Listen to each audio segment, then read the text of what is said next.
Question 145. Consider the following statements.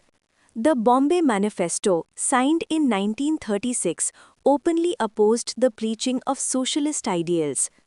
It evoked support from a large... देखो, सबसे पहले तो ये समझना ज़रूरी है कि ये बॉम्बे मैनिफेस्टो आखिर चीज़ क्या थी और ये क्यों लिखा गया था। इमेजिन करो साल 1936 का टाइम। उस वक्त जवाहरलाल नेहरू कांग्रेस के प्रेसिडेंट बने थे लखनऊ सेशन में, और वो खुलकर सोशलिज्म यानी समाजवाद की बातें कर रहे थे।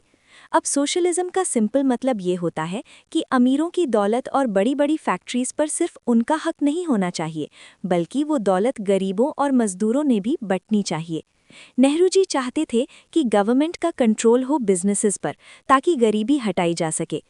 अब जरा सोचो, अगर तुम एक बहुत बड़े बिजनेसमैन होते जैसे टाटा या बिरला, और तुम्हारा नेता ये कहे कि हम तुम्हारी प्रॉपर्टी पर कंट्रोल करेंगे, तो तुम्हें डर लगेगा ना।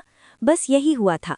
देश के बड़े बड़े बिजनेसमैन को लगा कि अगर नेहरू की ये सोशलिस्ट विचारधारा या आइडियोलॉजी इंडिया में आ गई तो उनका बिजनेस खत्म हो जाएगा और प्राइवेट प्रॉपर्टी का कॉन्सेप्ट ही उड़ जाएगा।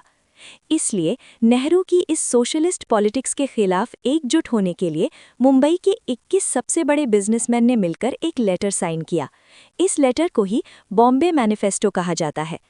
इस मैनिफेस्टो में उन्होंने साफ साफ लिखा कि हम कांग्रेस की इज्जत करते हैं, लेकिन हम नेहरू के इन सोशलिस्ट आइडियाज़ के सख्त खिलाफ हैं, क्योंकि ये डेंजरस है। इसमें बड़े नाम शामिल थे जैसे पुरुषोत्तम दास ठाकुरदास, A.D. श्रॉफ और वालचंद हीराचंद। तो पहला स्टेटमेंट बिल्कुल सही है कि इसने सोशलिस्ट आइडियल्स का विरोध किया, और दूसरा स्टेटमेंट भी सही है क्योंकि जैसे ही ये मैनिफेस्टो आया, पूरे इंडिया के व्यापारी यानी ट्रेडर्स और बिजनेसमैन इसके सपोर्ट में आ गए, क्योंकि वो सब भी नेहरू की पॉलिसी से डर रहे थे।